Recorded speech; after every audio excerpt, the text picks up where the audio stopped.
मंत्र जप अलग है, स्मरण अलग है। स्मरण करते हैं, सुमिर रहे हैं, सुमिरन कर रहे हैं, हम तो सुमिरन कर रहे हैं।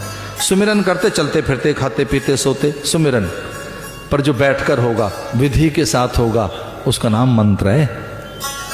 मंत्र उसको कहेंगे जो विधि और निषेध चाहता है। सुमिरन में विधि निषेध नहीं, चलते फिरते खाते पीते सोते करिए, पर मंत्र तो विधि चाहता है।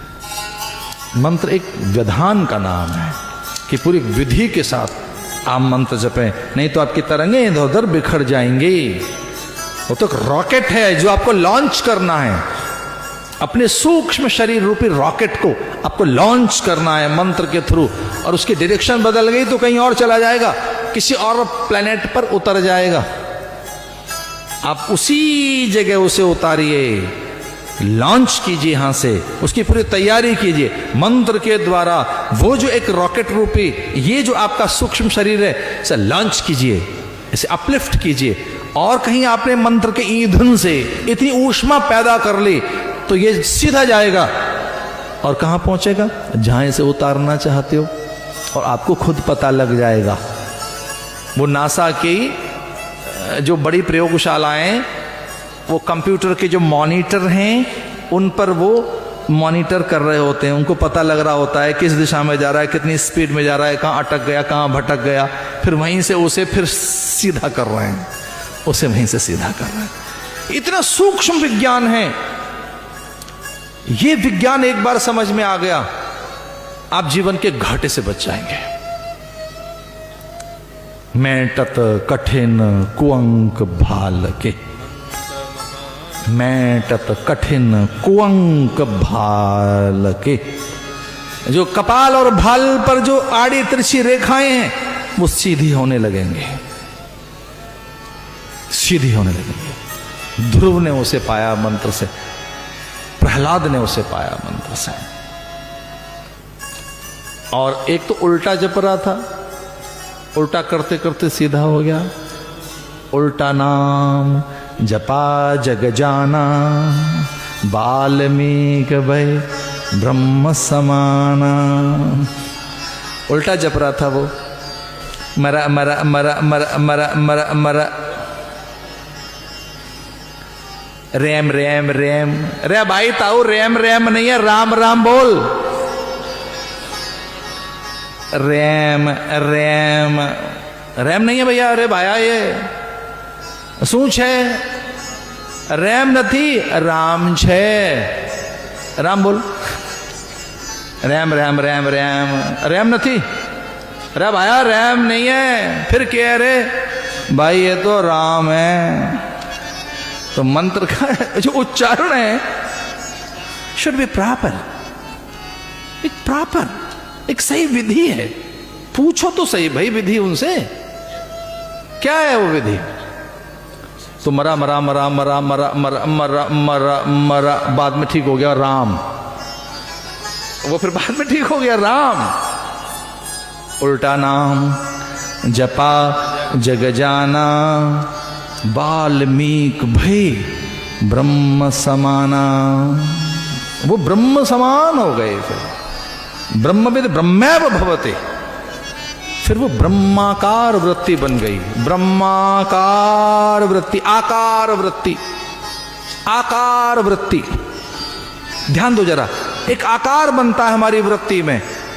जब हम रूप का ध्यान करते हैं तो उसी में आसक्त हो जाते हैं। रूपाकार, शब्दाकार, आकार, एक आकार हम में बनता है। मंत्र हम में ब्रह्माकार वृत्ति पैदा करता है। ब्रह्माकार वृत्ति ब्रह्म भाव लाता है, ईश्वरीय भाव लाता है। मंत्र बहुत ऊपर की चीज है भाई। मंत्र तो बीज की तरह से है, जैसे बीज में हर चीज छुपी है, वैसे ही मंत्र में हर चीज छुपी है। हमारे घर को ठाकुर जी देखेंगे, परिवार को ठाकुर जी देखेंगे, हमारा सब काम ठाकुर जी करेंगे। इतना सा कण मात्र, रंच मात्र भजन किया, और वो भी अपने बल से नहीं किया, वो भी संतों गुरुजनों की कृपा है, वो सत्संग का प्रसाद है, उसमें अपना कुछ नहीं है। उसके बदले ऐसा व्यापार प्रभु से कर रहे हैं। ये सब करना है, श्रवण कीर्तन स्मरण करना है, पर संसार की शुद्र तुच्छ कामना की पूर्ति के लिए नहीं करना है। क्योंकि भाई जन्म जन्म से जीव का यही अभ्यास है ना, कुछ भी करे, क्योंकि उसकी व्यापार बुद्धि है, वो लेने देने में ही तो लगा है। और एक जन्म से नहीं, सदा से, जन्म जन्म से वो इसी लेने देने में लगा है। इसका अभ्यास पक गया है, ये आदत पक गई है। वो आपको छोटा सा प्रसंग सुनाया था ना मैंने, एक महात्मा ने अपने तपोबल से चुईया को सुंदरी कन्या बना दिया। वो चुईया क्या करती थी, विक्षेप करती थी, दिया जलता था, दिए की बाती खा जाती थी। महात्मा को बड़ी परेशानी होती थी, पर महात्मा दयालु थे, तपस्वी थे। उन्होंने कहा भाई इस जीव का कल्याण कर देना चाहिए। तपपूत जल उस पर छिड़का, सुंदर कन्या उसको बना दिया। राजा के मन को भा गई, राजा ने रानी बना लिया। कुछ काल बाद राजा रानी दोनों आए। संत ने पूछा, हाँ भाई सब बढ़िया है? अब राजा ने धीरे से कहा, बोले और तो सब ठीक है, पर ये रात को उठकर दिए की बत्ती खा जाती है, बाकी तो सब ठीक है। ये हमको समझ नहीं आ रहा है, ऐसा क्यों होता है, ये रात को उठकर और दिए की बत्ती खा जाती है। तो महात्मा मुस्कुराए, महात्मा ने कहा, भाई ये तो इसकी कुटेव है ना, इसका अभ्यास है ये। ऐसे ही जो लेना देना है ना, हम कुछ दें हमको कुछ मिले, इसके बदले हमको क्या मिलेगा, कैसे मिलेगा, कब मिलेगा, कितना मिलेगा, ये सब जो विचार हैं, इसका अभ्यास हो गया है, हमको पक गई है ये आदत। और आदत जो हो जाए पक्की तो छूटना मुश्किल। तो भजन साधन भी जीव करता है, अब उसकी आदत है ना, भगवान से भी जाकर वो यही करता है। ये जो मनोरथ है, क्या है ये? यही तो है। अच्छा, भगवान के सुख का मनोरथ हो तो वो तो किसी दिन विशेष में नहीं होना चाहिए, वो तो सावधि नहीं होना चाहिए ना। भाई आज भगवान के सुख का मनोरथ है, कल नहीं है। भक्त के मन में तो भगवान के सुख का मनोरथ सदा ही है, सुदृढ़ रूप से है।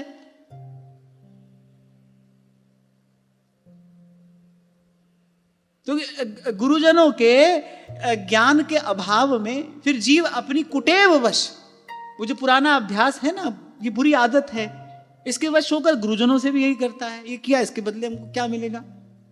इसलिए मैं आपको उस दिन सुना रहा था, पूज्य श्री पंडित जी महाराज प्रतिज्ञा कराते थे।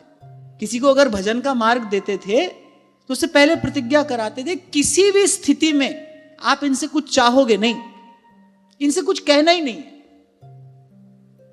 अरे भाई यही होता है, थोड़ा सा भजन जीव करता है और उसके बदले श्री ठाकुर जी से कितना श्रम कराता है। अच्छा, जो कर रहा है वो भी संतों गुरुजनों की कृपा से कर रहा है, उसमें उसका अपना कुछ है नहीं, और उसके बदले दिन रात ठाकुर जी करेंगे, ठाकुर जी करेंगे, ठाकुर जी करेंगे। अरे ठाकुर जी तुम्हारे चौकीदार हो गए क्या? नौकरी पर धर लिया तुमने ठाकुर जी को, ये भी ठाकुर जी करेंगे, वो भी ठाकुर जी करेंगे। कम से कम प्रेमी महात्माओं की तो यह रीति नहीं। तत्सुख सुखित्वम, यही प्रेमा भक्ति का प्राण है। स्वप्न में भी स्वसुख की कामना ना हो। मान लेनी चाहिए ये बात हमको। अरे भाई, हमने तो जन्म जन्म से ना करने योग्य अघ कर्म एक बार नहीं अनेक बार किए हैं, अनगिनत बार किए हैं। ये तो अकारण कृपा से आपके हमारे लिए ये संयोग बन गया, हमको आचार्यों की चरण शरण मिल गई, हमको ये भजन का मार्ग मिल गया। ये सब करने के लिए ये मार्ग थोड़ी मिला है। जैसे संसार के क्षुद्र सुख प्राप्त करने के लिए मनुष्य का शरीर नहीं मिला है, ऐसे ही अपनी लौकिक अलौकिक कामनाओं की पूर्ति के लिए प्रेमा भक्ति का मार्ग नहीं मिला है। ये मार्ग तो केवल प्रभु को सुख पहुंचाने के लिए है। इस उपासना का प्राण ही है तत्सुख सुखित्वम। क्योंकि मैं कई बार देखता हूं ना, अपनी बात भी कह रहा हूं मैं, हम लोगों के व्यवहार में, हम लोगों के आचरण में, हम लोगों के स्वभाव में ये बात इतनी घुल मिल गई है, भाई जो करेंगे ठाकुर जी करेंगे। कहने से प्रभु पर भार पड़ता है, कहिए मत, और कहने की आवश्यकता भी नहीं है। हमारे जीवन में प्रभु हैं, हमारे जीवन में प्रभु का नाम है, हमारे जीवन में कथा कीर्तन है, हमारे जीवन में सत्संग सेवा है, हमारे लिए इतना ही पर्याप्त है। इसीलिए नारद जी कह रहे हैं फल रूपत्वात्, भक्ति फल स्वरूपा है, उससे तो केवल रस प्राप्त होता है। अभी 2 दिन पहले हम चर्चा कर रहे थे, संसार में जो तथा कथित सुख प्राप्त होता है उसमें 2 मुख्य दोष हैं। पहला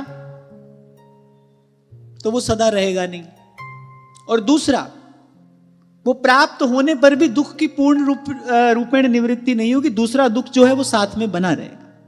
पहली बात तो संसार का कोई भी सुख हो वो रहेगा नहीं, और दूसरा वो अपने अड़ोस पड़ोस के दुख को दूर नहीं कर सकता है।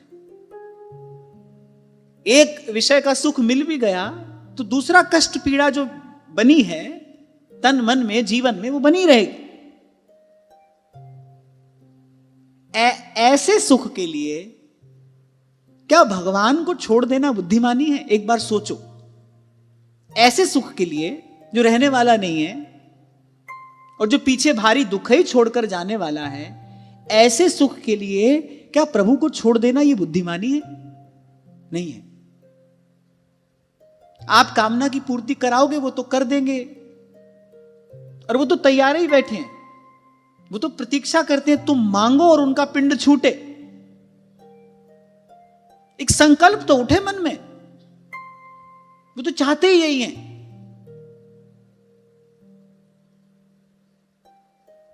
ऐसे थोड़ी हाथ आ जाता है कन्हैया, वो तो चाहते हैं तुम मांग लोगे वो दे देंगे, और जो आपने मांगा उससे अनंत गुना अधिक दे देंगे। परिणाम स्वरूप होगा क्या?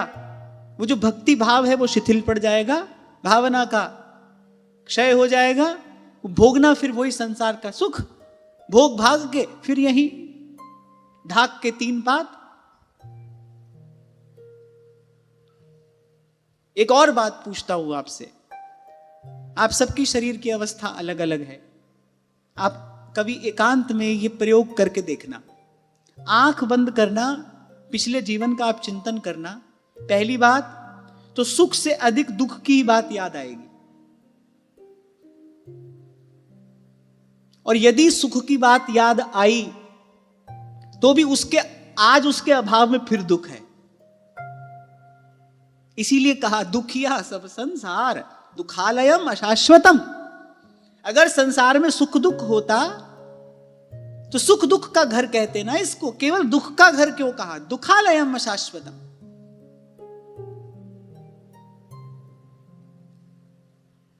वहीं के वहीं जीव दुखी का दुखी।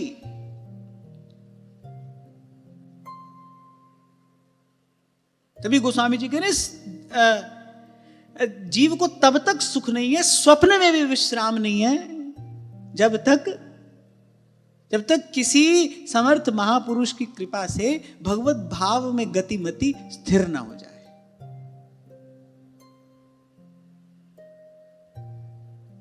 तो ऐसा अमूल्य भजन मार्ग हमको महापुरुषों की कृपा से मिला। आचार्यों ने हमको ये प्रेम प्रीति का पथ हमको प्रदान किया। वही शुद्र वस्तु प्राप्त करने के लिए इसको खर्च कर देना, इसको गंवा देना, इसको व्यर्थ कर देना, ये तो कहीं भी किसी प्रकार से बुद्धिमानी नहीं है। थोड़ा करें, अधिक करें, जितना हो, तो उसके बदले प्रभु से कुछ चाहे नहीं। क्योंकि क्या होता है ना भाई, मन में कभी कभी ये भाव आ जाता है कि इतनी महिमा हम सब श्रवण कर रहे हैं, हमारे जीवन में ये सुख, ये आनंद क्यों प्रकट नहीं हो रहा? कामना के छिद्र से ये सब बहे चला जा रहा है। कहिए मत, अरे ये जो मिला है हमको बड़ी बड़ी बड़ी कृपा, ये कृपा का अतिरेक है, और इस कृपा का कोई कारण नहीं है। हमको क्यों मिला है, किसी और को क्यों नहीं मिला, कोई कारण नहीं है, हम विशेष नहीं है। ये तो उनकी अकारण कृपा करुणा है। मैं कई बार एक उदाहरण देता हूं ना, किसान बीज डालने के लिए जाता है, मुट्ठी में बीज भरता है, उस ढेर में से मुट्ठी में बीज भर लेता है। वो मुट्ठी भर बीजों का सौभाग्य है, वो किसान की मुट्ठी में आ गए। ऐसे ही अकारण करुणा वरुणालय प्रभु की हम पर अकारण कृपा करुणा है, हमको ये मार्ग मिला है। वो तो भाई अपने प्रारब्ध से जो मिलना है मिल ही जाएगा, जो जाना है चला ही जाएगा। ये भजन भाव अत्यंत शुद्ध है। इसमें उसकी मिलौनी, उसकी मिलावट मत करिए, ये दूषित हो जाएगा।